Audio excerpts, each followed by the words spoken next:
Assalamualaikum warahmatullahi wabarakatuh. Salam olahraga.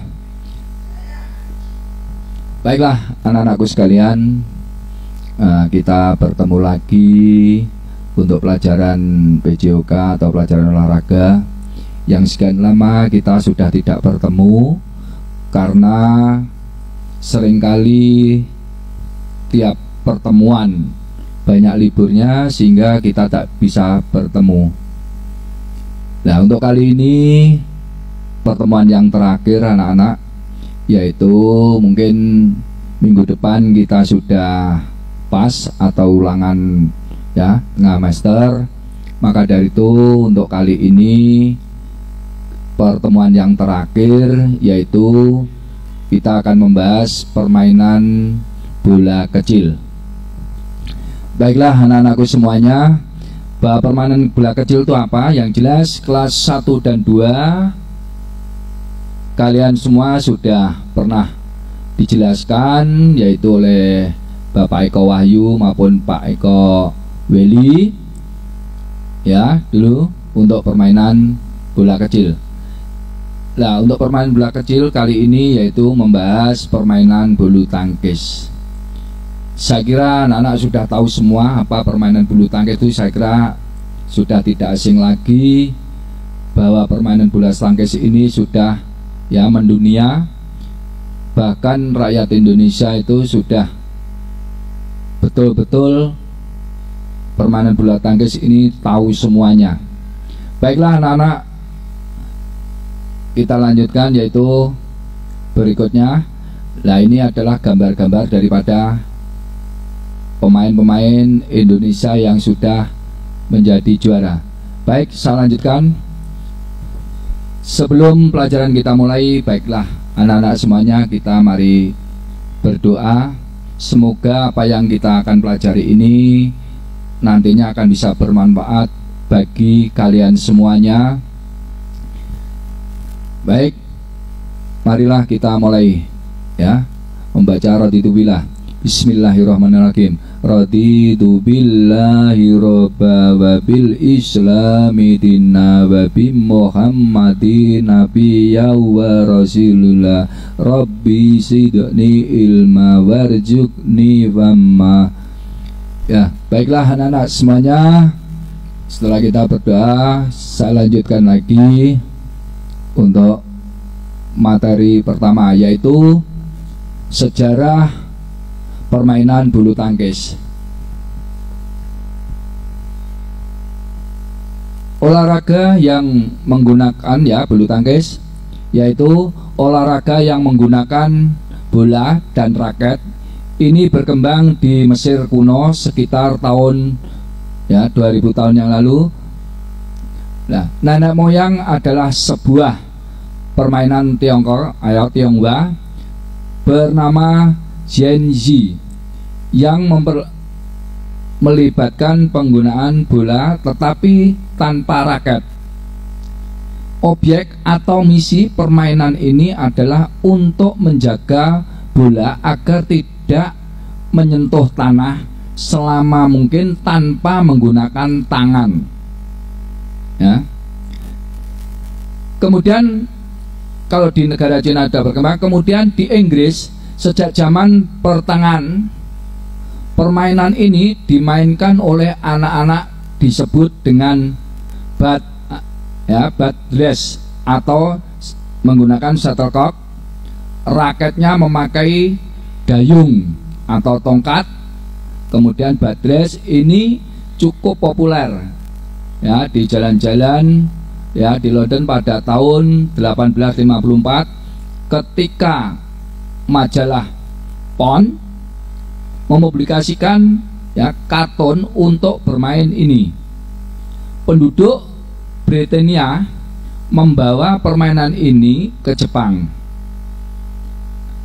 Tiongkok ya Siam selagi mereka mengkolonisasi Asia ini kemudian dengan segera menjadi permainan anak-anak di wilayah setempat mereka. Nah, olahraga ini komunitif bulu tangkis diciptakan oleh petugas tentara ya Britania di Pune atau India pada abad ke-19 saat mereka menambahkan jaring atau net dan menamaikannya secara bersaingan ya. Oleh sebab itu kota Pune dikenal sebelumnya sebagai Pune, atau pada masa itu permainan tersebut juga dikenal sebagai Pona ya. Para tentara membawa permainan itu kembali ke Inggris pada tahun 1850-an. Baik, saya lanjutkan lagi. Pengertian bulu tangkis ya, bulu tangkis adalah cabang olahraga yang termasuk ke dalam kelompok olahraga permainan.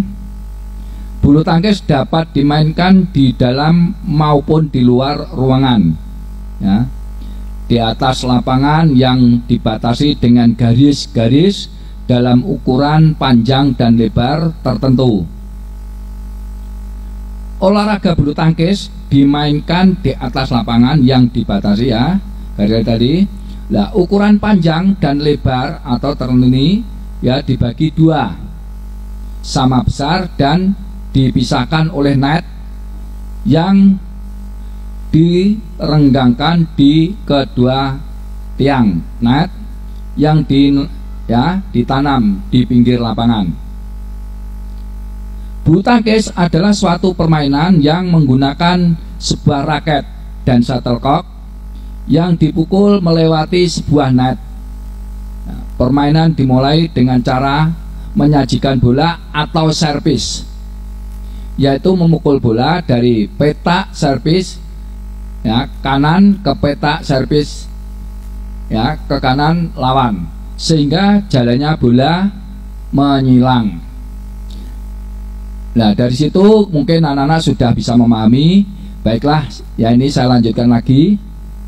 Ya, bentuk lapangan ini ya, bentuk lapangan bulu tangkis.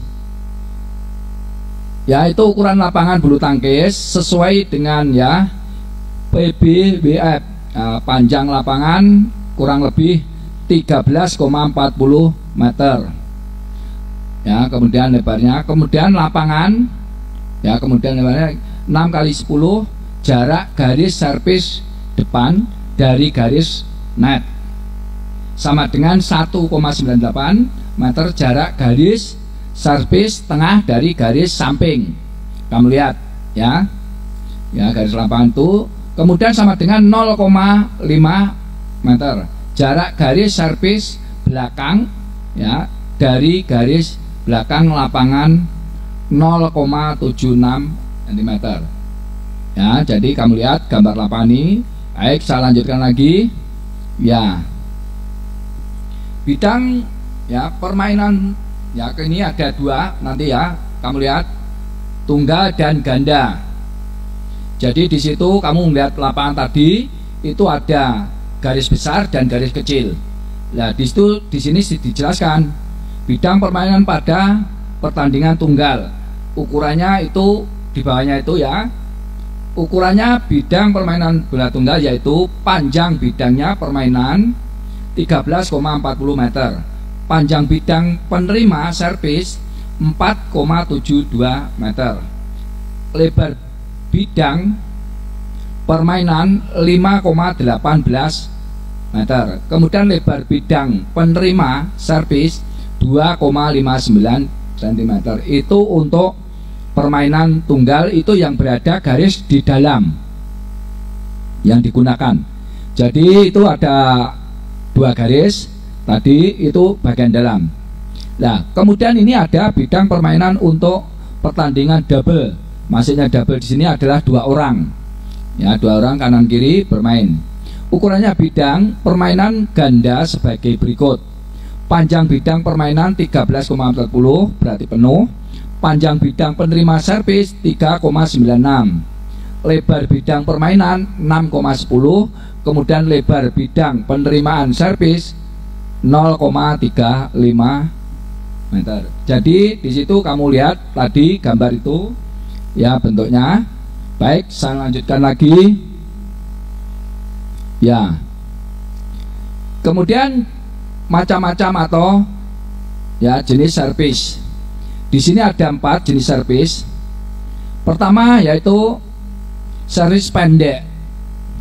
Servis pendek adalah servis di mana shuttlecock melintas tipis melewati net. Jadi jatuhnya di dekat atau garis, ya, garis pembatas penerimaan servis. Kedua adalah servis panjang, ya, ketika servis cambukan kepada servis mendatar atau servis drop, ya, mendatar itu. Baik, saya lanjutkan lagi, ya, ini keterangannya, ya. Tadi disebutkan ada salah satu yaitu servis cambukan. Ya, sini penjelasannya. Servis cambukan menerbangkan kok ke belakang. Hasil pukulan ini bisa membingungkan lawan sehingga kok jatuh ya, tanpa disadari bahwa lawan sasaran servis ini adalah sudut perpotongan garis tepi dengan garis pukulan servis cambukan. Maksudnya itu pada waktu di tengah, jadi perbatasan antara double itu, jadi servisnya jatuhnya di tengah-tengah, ya, tapi tepat pada bagian jatuhnya servis yang penerima. Kemudian elang dan sudut perpotongan garis belakang dengan garis tengah servis ini caranya sama dengan servis biasa, tetapi pukulannya mendadak. Cambukan saat, ya, raket menyentuh kok, ya. Jadi maksudnya pada kok dipegang tangan kiri, begitu ada persiapan, ya, shuttlecock langsung dipukul. Nah, teknik pukulan net adalah pukulan pendek yang dilakukan di depan net dan diarahkan ke depan net di arah lawan. Perkiraan jatuh kok harus sedekat mungkin dengan net. Pada saat akan melakukan pukulan ini, langkah kaki kanan Anda mendekati net.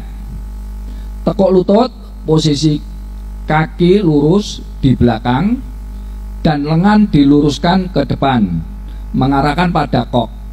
Jenis pukulan ini dapat dilakukan dengan forehand maupun backhand, hanya saja pada saat perkenaan pergelangan tangan agak diangkat sedikit. Maksudnya pada waktu shuttlecock mau dilepaskan, pukulan itu setidaknya tidak boleh melebihi daripada pinggang, ya, maksudnya di situ nanti, ya. Jadi kalau kamu lihat permainan bulu tangkis, yang jelas kamu tahu. Baik, saya lanjutkan lagi anak-anak. Ya, ini gambarnya, ya, gambarnya teknik untuk servis tadi, ya, servis pendek. Ini adalah yang atas ini, ya. Ini adalah servis lob, ya, ini juga lob. Nah, kemudian yang ini adalah tenis untuk servis pendek, ya, servis pendek atau ini, ya, ini sama servis pendek, ya, kamu lihat gambarnya. Baik anak-anak, saya lanjutkan lagi. Nah,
baiklah anak-anak, ini ya, selanjutnya macam-macam pukulan, ya, macam-macam pukulan. Teknik ini dilakukan dengan cara memukul kok agar bisa terbang setinggi mungkin dan jatuhnya di belakang garis lapangan area tim lawan. Pukulan seperti ini biasanya akan membuat lawan kewalahan sehingga mereka pun jadi cepat lelah. Ya, maksudnya lob itu pukulan ke belakang anak-anak. Pukulan ke belakang ya, itu akhirnya cukup membuang tenaga. Berikutnya adalah drop shot. Ya. Pukulan drop shot bertujuan untuk mematikan pergerakan lawan. Pukulannya dilakukan secara lurus dan menggunakan tenaga kecil atau pelan. Tujuannya agar kok bisa jatuh di sekitar net. Maksudnya sama aja pada waktu kamu melakukan ya pukulan dengan netting dekat net sehingga sulit untuk diambil oleh lawan. Nah, teknik ini sering digunakan untuk mengecoh lawan. Ya, pemain biasanya akan melompat dan berpura-pura hendak smash. Ya, sehingga tim lawan pun bersiap-siap di area belakang. Akan tetapi pukulan yang dilakukan ternyata adalah hanya drop shot dan kok justru jatuh di dekat net. Ya, jadi pada waktu dia melompat seakan-akan melakukan pukulan atau cemes, ya dia hanya melakukan seperti netting atau chop, boleh dikatakan itu drop shotnya pendek, pukulannya pendek, ya. Jadi kamu akan bisa melihat. Baik anak-anak, saya lanjutkan lagi. Ya, macam-macam pukulan. Kalau tadi ya saya lagi lanjutnya tadi, yaitu drop. Drop adalah jenis pukulan yang mendatar. Arah pukulannya bisa lurus atau menyilang untuk menyasar sisi samping tim lawan. Nah, teknik ini biasanya dilakukan untuk menyerang maupun mengembalikan serangan dengan cepat. Ya, maksudnya pukulan datar itu lurus ya dengan net, tapi bolanya cepat, anak-anak. Ya, bolanya cepat. Jadi baik kamu menggunakan backhand maupun lurus grabnya, itu shuttlecocknya adalah mendatar di atas net. Ya, lanjutnya yaitu netting. Sesuai namanya, ini adalah jenis pukulan yang bertujuan agar kok jatuh tepat di net. Setelah berhasil melewatinya, pukulan netting ini cukup sulit dilakukan karena butuh akurasi tinggi. Bila berhasil, tim lawan akan kesulitan mengembalikan serangan. Ya, jadi pada waktu netting itu betul-betul kamu melakukan netting pelan. Jadi shuttlecocknya dekat di net. Kamu pernah melihat kalau main netting itu cukup sulit untuk bermain ya. Baik anak-anak, ini selanjutnya adalah smash. Smash adalah jenis pukulan yang bertujuan untuk menyerang sekaligus mematikan gerakan lawan. Nah, pukulannya sendiri sangat keras dan menukik ke bawah. Untuk melakukan smash, pemain harus memukul kok dengan sekuat tenaga. Jadi pada waktu melakukan pukulan itu bisa dilakukan dengan sambil meloncat. Tenaganya double, maka dari itu kalau kamu melakukan smash betul-betul tenaganya harus fit, ya harus betul-betul kuat. Nah, tujuannya agar kok bisa melaju cepat dan lawan tidak sempat untuk mengembalikan serangan. Ya, smash juga biasanya dilakukan dengan cara melompat. Ya, tadi sudah saya jelaskan sambil melompat untuk menghasilkan serangan yang cepat, ya kuat dan arahnya menukik tajam ke bawah lapangan. Jadi kalau sambil melompat, yaitu mengambilnya di atas, itu yang jelas sangat menukik. Saya lanjutkan. Iya, anak-anak, ya tadi dari atas sudah saya jelaskan semua mengenai sejarah permainan bulu tangkis, kemudian pengertian bulu tangkis, kemudian jenis-jenis pukulan atau serpen, ya. kamu lihat anak-anak ya, sehingga nanti kamu bisa mempelajari. Nah, untuk pertemuan kali ini juga sebagai saya ingatkan lagi bahwa materi yang sudah saya sampaikan kamu pelajari sebagai nanti bahan untuk pas atau ulangan tengah semester, yaitu ada 4 materi, yaitu permainan bola besar dari permainan bola ya, sepak bola, bola voli, kemudian basket, yang terakhir ini adalah permainan bulu tangkis. Ya, dari keempat materi itu kamu pelajari betul-betul sehingga kamu akan bisa mengerjakan. Ya, mungkin kamu akan bisa mencari materi ini di buku lain atau mungkin di YouTube juga ada ya permainan-permainan ini. Ya, anak-anak, saya kira cukup untuk pertemuan kali ini. Mudah-mudahan yang kita pelajari di pagi hari ini betul-betul bisa bermanfaat bagi kalian semuanya. Tolong saya ingatkan lagi, jangan lupa belajar, dan belajar jangan bosan untuk belajar walaupun tidak tatap muka, dan jangan ya, jaga kesehatannya, jangan ya bermain kemana-mana apabila tidak perlu, sehingga kamu bisa tetap fit. Sekian saja. Assalamualaikum warahmatullahi wabarakatuh.